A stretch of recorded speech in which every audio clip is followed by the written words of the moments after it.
Hello दोस्तों, कैसे हैं सब? मेरा नाम है हिमांशु और मैं स्वागत करता हूं आप सबका आपके अपने चैनल कॉमिक वर्ल्ड पर। तो चलिए दोस्तों, आज हम शुरू करने जा रहे हैं राज कॉमिक्स में बाकेलाल सीरीज की अगली कॉमिक्स मैं हूं बाकेलाल का प्रथम भाग।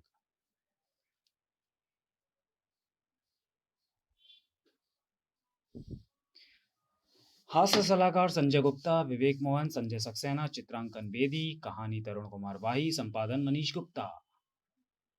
एक दिन। अरे बाकेलाल, ये सुबह सुबह किन नमूनों को पकड़ लाए?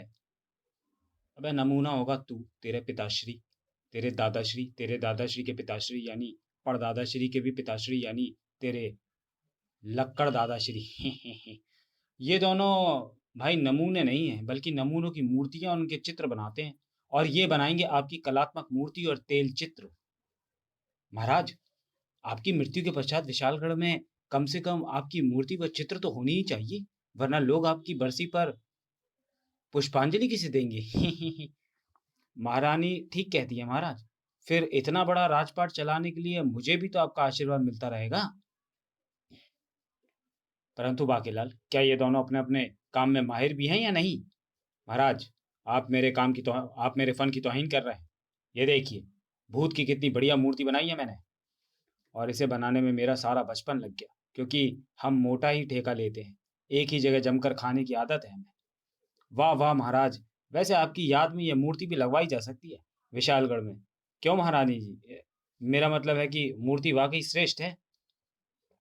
और महारानी जी, जब मैं एक बार महल में घुस ही जाऊंगा तो फिर आपका भी तेल चित्र शुरू करके ही निकालूंगा। ये देखिए मेरी बनाई एक चुड़ैल की कलाकृति।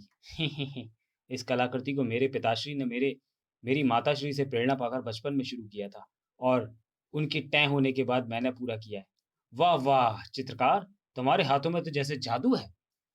परंतु बाकेलाल, मेरा चित्र व मूर्ति पूर्ण होने में समय कितना लगेगा? घबराइए नहीं महाराज, मैं अपना काम कुछ ही घंटों में पूरा कर लेता हूँ। और मैं मूर्तिकार से कुछ घंटे इधर उधर में ही। वो तो बाद में पता चलेगा कि कितने घंटे लगे, कितने घंटों में।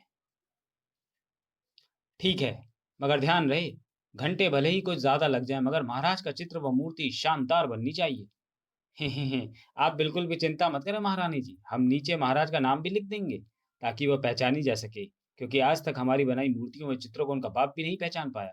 इस प्रकार उनके रहने, खाने, सोने, नहाने व वेतन की व्यवस्था के बाद वे दोनों अपने कक्ष में रवाना हो गए। तभी वहां पहुंचा राज हज्जाम। बाकेलाल, हमें तो ये सब फिजूल खर्ची सी लग रही है। सबसे बड़ी फिजूल खर्ची तो महल में आप है महाराज। बाकेलाल, शायद तुम्हारे कहने का मतलब है कि ये फिजूल खर्ची नहीं बल्कि एक आवश्यक कार्य है। राज हजाम, तुम साबुन लगाओ। किंतु बाकेलाल, इस काम में जितना भी खर्च होगा वो भलाई के कामों में लगाया जा सकता है। मेरे लिए महल बनवाने के बारे में आपका क्या विचार है महाराज? इससे बड़ा भलाई का काम और क्या होगा? हिम्मत बे मोटे, वरना उस तरह से नाक कट गई तो मुझे मत कहना। हाँ। ओ महल।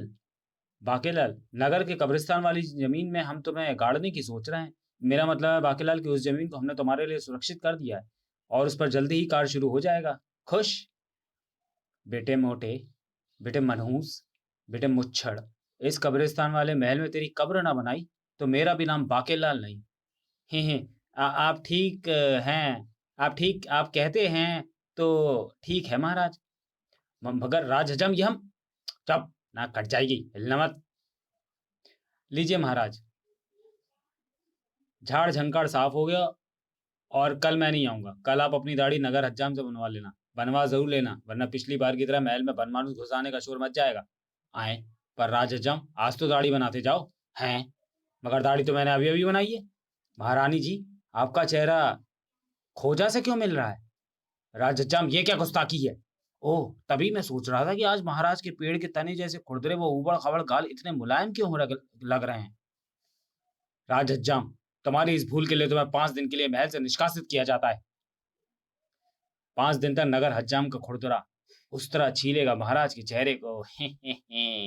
वाह, बैठे बिठाए 5 दिन की छुट्टी मिल गई, चलो बीवी बच्चों सहित विदेश घुमाऊंगा। हाय, मैं कैसी लग रही हूँ महाराज?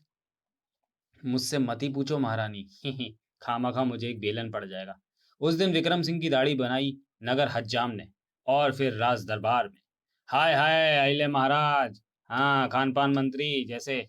अन्याय नहीं चलेगा। हाँ, कह देती हूँ, देता हूँ। खोजा, तुम्हारे साथ क्या अन्याय हुआ है? अइले महाराज, मेरे होते हुए अपने दूसरा खोजा रख लिया और उसे महारानी जी वाला आसन भी दे दिया। आय आय। अरे खोजा, तुम भी धोखा खा गए? ये अपनी महारानी जी हैं। क्या?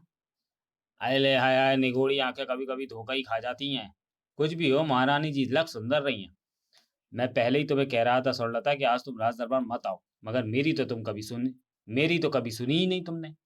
ये सब तुम्हारी वजह से हुआ है। आज चलो जरा कक्ष में तुम। तो महाराज, अगर आपकी इजाजत हो तो आज के दरबार की कार्रवाई आरंभ की जाए। हाँ, आज की यह विशेष बैठक हमने मंत्रियों की पोशाकों के सिलसिलों में बुलाई है। हम चाहते हैं कि प्रत्येक मंत्री की पोशाक उसके पद के अनुरूप ही हो। जैसे आरती मंत्री की पोशाक में धूप बत्ती, नवेद, माचिस, घंटियां व पूजा पाठ से संबंधित वस्तुएं लगी हों। शकुन अपशकुन मंत्री जी की पोशाक पर आप शकुनों से बचाव की वस्तुएं लगी हों, जैसे हरी मिर्ची, नींबू, लहसुन इत्यादि। और मैं क्या अपने वस्त्रों पर बर्तन लटकाऊंगा महाराज? हाँ, इसमें क्या हर्ज है? चम्मच, छुरी, कांटे, कड़छी, पगड़ी को जगह उल्टी कढ़ाई। तो इसी बात पर बोलो मोटे, मेरा मतलब मुच्चड़, मेरा मतलब महाराज की मूंछ की जय। और तभी माताश्री बचाओ! अरे, क्या हुआ तुझे पुत्र? महाराज, ये जरूर मोहल्ले के लड़कों से पिटकर आया है। ये क्या हंगामा है पुत्र? महाराज, अपने पुत्र को मना लीजिए, ये हमारी गुल्ली उठा लाया है। तो फिर तुमने मुझे अपने साथ खिलाया क्यों नहीं? राजकुमार मोहक, उनकी गुल्ली उन्हें दे दो, तुम्हें ये सब बातें शोभा नहीं देती। सारी आदतें महाराज वाली ही हैं इसमें। हाँ पुत्र, गिल्ली दे दो। राजकुमार मोहक सिंह को गुल्ली बच्चों को वापस करनी ही पड़ी। तो आज की सभा समाप्त होती है। बहुत दिन हो गए हमें शिकार पर गए हुए। आज हम अपने घर परिवार के साथ जाएंगे शिकार पर। और सेनापति, तुम भी हमारे साथ चलोगे? मैं ठीक है महाराज, मैं आप लोगों के बीच में रहूंगा। शिकार पर मैं भी चलूंगा और शेर मारूंगा। भगवान को आज महाराज को शेर खा जाए। प्रबंध मंत्री, शिकार पर जाने की व्यवस्था करो। पहले कोषाध्यक्ष से मिलना पड़ेगा। दोनों हाथी पर सवार होकर विक्रम सिंह, बांकेलाल, स्वर्णलता, सेनापति मोहक सिंह, खोजा, कुछ राज कर्मचारी व सैनिकों के साथ चल पड़े शिकार पर। पिताश्री, आप क्या मारेंगे? क्योंकि गीदड़ तो मुझे देखकर पहले ही भाग चुके होंगे। भतीजे, मक्खियां तो होंगी, पर मक्खियां तो आप मार रहे होंगे बाकेलाल चाचा। पुत्र, ये तो वन में पहुंचकर ही पता लगेगा कि कौन किसे मारता है। महाराज, मुझे तो दूर दूर तक कोई शिकार दिखाई नहीं पड़ रहा। मेरे विचार में तो हमें वापस लौट चलना चाहिए, पर मुझे तो शिकार करीब ही दिखाई पड़ रहा है। कोई राजा जब शिकार पर निकलता है तो कुछ लेकर ही लौटता है सेनापति, खाली हाथ नहीं। हाँ, चाहे एक चूहा ही सही। तभी चीख पड़ा मोहक सिंह, बाकेलाल चाचा, तेंदुआ बचो! मेरी तलवार! अरे, म्यान में तलवार तो है ही नहीं। तेंदुआ जंगल में कहां से आ गया? महाराज, मैंने छोटी उंगली उठा रखी, मैं अभी आया। तो तेंदुआ ये तो मेरे ऊपर ही कूद रहा है। इस कमबख्त रसोइये को कितनी बार कहा है बड़े चाकू को धार लगाकर रखा करे। कल वो कमबख्त कद्दू काटने के लिए आपकी तलवार निकाल कर ले गया था और फिर शायद वापस लाना ही भूल गया होगा। इधर मोहक सिंह के हाथ से छूटा तीर और आई सारे गामा पादा नीचा, तीर सीधा आंख में घुसा। आ वो मारा, याहू! माताश्री, मैंने तेंदुआ मार गिराया। वाह, आखिर पुत्र किस बहादुर पिता का है। अजय लानत भेजो इसके बहादुर पिता को। दूध तो इसने शेरनी का ही पिया है, यानी मेरा। मगर मेरे बहादुर बाकेलाल चाचा और सेनापति जी डर के मारे कहाँ छिप गए? बाकेलाल, हमें तुमसे ये उम्मीद ना थी कि तुम हमें संकट में छोड़कर भाग लोगे। मैं भागा कहाँ था महारानी जी, मैं तो सेनापति के प्राण बचाने कूद गया था। ये देखिए, अगर मैं इस पर ना कूद पड़ता तो ये सेनापति को फाड़ कर खा जाता। अरे, एक और तेंदुआ? जी हाँ महाराज, मगर जब मैं नीचे कूदा तब मुझे क्या पता था कि एक नीचे भी है। वो तो शुक्र है कि मैं सीधा इसकी किसी नाजुक जगह पर ही आकर गिरा। ये फौरन ही ढेर हो गया। तभी सेनापति बाहर निकल आया झाड़ियों से। हाँ, तो महाराज अब चलिए शिकार पर। अरे, शिकार तो यहाँ अपने आप ही मरे पड़े। चलो अच्छा हुआ, वरना मेरे हाथों ये बहुत बुरी मौत मारे आते महाराज। अब हमें वापस चलना चाहिए, मेरे विश्राम का भी समय हो गया है। मगर ये सैनिकों वाला हाथी क्या कहाँ रह गया? तभी दूसरा हाथी भी वहां पहुंच गया। अले महाराज, हमारे हाथी के पाँव में कांटा चुभ गया था। वो तो ठीक है, मगर तुम जल्दी से तंबू गाड़ दो, लगता है जोरदार आंधी व वर्षा आने वाली है। क्या क्यों रे गज्जू, तेरे पाँव में कांटा चुभ गया था? हाँ, ये कब-बगत खोजा झूठ बोल रहा है। तेंदुए की दहाड़ सुनकर इन्होंने जानबूझकर मुझे रोक दिया था। मगर तंबू गड़ने से पूर्व ही शुरू हो गई वर्षा। ओह! वर्षा शुरू हो गई। अच्छा हुआ ना महाराज कि मैं एक-एक जोड़ी कपड़े भी लेती आई थी। माताश्री, ये तंबू कब गड़ेंगे? पानी मेरी चड्डी में पहुँचने वाला है। मुझे पता होता कि बरसात आने वाली है और हम भीगने वाले हैं तो मैं छोटी उँगली उठाकर हाथी से नीचे क्यों कूदता? जल्दी गाड़ो तंबू। तंबू कम पड़े तो महाराज का पजामा महाराज के वस्त्रों में से निकाल लो। वर्षा कुछ देर ही चली और वर्षा के रुकते ही गीले वस्त्र तंबुओं के बाहर सूखने के लिए डाल दिए गए। वाह! वर्षा के रुकते ही मौसम कितना सुहावना हो गया। आज रात यहीं बिताएंगे और पहरे की भी जरूरत नहीं क्योंकि बाकेलाल चाचा और सेनापति जी को तो डर के मारे रात भर नींद आनी नहीं है। इधर तेज हवा में उड़ गई राजा विक्रम सिंह की पतलून। अरे अरे, महाराज का पजामा तेज हवा में उड़ गया। महाराज को सूचित करो। गजब हो गया महाराज, आपका पजामा उतर कर उड़ गया। क्या? मेरा मतलब ये वाला नहीं महाराज, वो वाला जो सूखने के लिए बाहर रस्सी पर डाला था। पजामा उड़कर उत्तर की ओर गया है। उत्तर की ओर? ओह! ये तो वही पजामा था स्वर्णलता जो तुमने मुझे मेरे जन्मदिन पर उपहार में दिया था और तब से हमने एक बार भी नहीं उतारा था। अब तो उसमें कीड़े भी पड़ गए थे। बाकीलाल जल्दी जाओ, कहीं से भी पजामा ढूंढ कर लेकर आओ।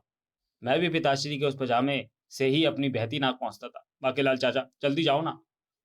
बाकीलाल जल्दी जाओ, क्योंकि यहाँ इनकी सुरक्षा के लिए मेरा रुकना निहायत जरूरी है। मैं भी अपनी जूतियां उसी पजामे से साफ करता था। उफ! इस भयानक मौसम व वन में मुझे पजामा ढूंढने जाना पड़ेगा। और बाकीलाल कैसे हो? मेरी आदत का पता है ना? बाकीलाल के वहां से जाते ही बाहर निकला खोजा। अब मुझे भी चलना चाहिए अपने महाराज सनकी सिंह के पास। ये सनसनी के समाचार उन्हें देना है। नोट: खोजा दरअसल सनकी सिंह का गुप्तचर है। उधर उसी समय तपोवन के आखिरी सिरे पर तुमको देख के झूम गया, लट्टू की तरह मैं घूम गया। यानी के मैं तुम पे लट्टू हो गया। ही अब मैं तुझे बनाऊंगा अपनी रस्सी। नहीं, बचाओ, कोई है। पापी दुष्ट शैतान पाजी लफंगी निर्लज, मैं ऋषि कन्या हूँ, मेरा नाम बेटी है। मेरे पिताश्री दुर्लभाचार्य पिछले 20 वर्षों से कानों में रुई डाले तपस्या कर रहे हैं। वो तुझे शाप देंगे। वो मेरी शादी तुझसे कर देंगे। ही ही। छोड़ दे मुझे पापी दुष्ट शैतान पाजी लफंगे निर्लज। तिरपन, एक बार जिसका हाथ पकड़ लेता है बिना पिटे नहीं छोड़ता। रुक जा बेटी, तुझे तिरपन नाम के इस लट्टू की रस्सी बनना ही होगा। बचाओ पिताजी, पिताजी। और वहीं ठिठक गया बाकीलाल का घोड़ा। किसी युवती के चीखने का स्वर उस तरफ से आया है। उफ! कमबख्त ने फिर गिरा। और चाहे सुंदर युवती हो या घोड़ी में विपत्ति में फंसी सुंदरी की मदद जरूर करता हूँ। अबे रुक जा, मेरा पाँव रकाब में फंस गया है। पहले सुंदर युवती की मदद करूं कि तेरी? ओह, वो रही। हाय, मैं मर जावा, बड़ी सुंदर है, काश ये घोड़ी होती। हाय, मार डाला। अबे रुक जा। चुप है, ज्यादा चहचह मत कर, सुंदरी को देखने दे। रुक जा बेटी, तुझे मेरी रस्सी बनना ही होगा। तुझे मुझसे विवाह करना ही पड़ेगा। बचाओ पिताजी। आए, ये कैसा दुष्पिता है जो अपनी बेटी से विवाह करना चाहता है? इसकी नाड़ी तो मैं अभी आड़ी तिरछी करता हूँ। ई! दूसरे ही पल थक्कर चूर हुई ऋषि कन्या वहीं गिर पड़ी और इधर ले, ये आई लगड़ पत्थर सब हजम। धाड़! पिता होकर अपनी बेटी को छेड़ता है, तुझे तो बहुत पीटूंगा। तबले ना सुझा दिए तो मेरा भी नाम बादशाह नहीं। ओह, कौन है ये सुंदर नौजवान जो मेरी रक्षा के लिए वक्त पर चला आया है? किसी तरह से बाकीलाल इस बार अपना पाँव रकाब में से निकाल लेने में सफल रहा। घोड़े से लड़ना तो मेरे पिताजी ने मुझे सिखाया ही नहीं। उफ, जान बची। सुंदरी को छेड़ने वालों को बहुत सूतता हूं मैं। मैंने कहा था ना कि तिरपन जिसका हाथ पकड़ लेता है बिना पिटे नहीं छोड़ता। भागो, पिटा भी तो घोड़े के हाथों, नहीं पाँव, नहीं हाथों। ओह, मेरे पाँव बेलों में उलझ गया। अगर तुम आज समय पर ना आ जाते तो तिरपन मुझे अपनी रस्सी बनाकर ही दम लेता। मगर मैंने तो कुछ भी नहीं किया है। आप तो मुझे शर्मिंदा। तो चलिए दोस्तों, वीडियो को यहीं समाप्त करते हैं और मिलते हैं। मैं हूं बाकेलाल के दूसरे और अंतिम भाग में अगले वीडियो में। तब तक के लिए धन्यवाद।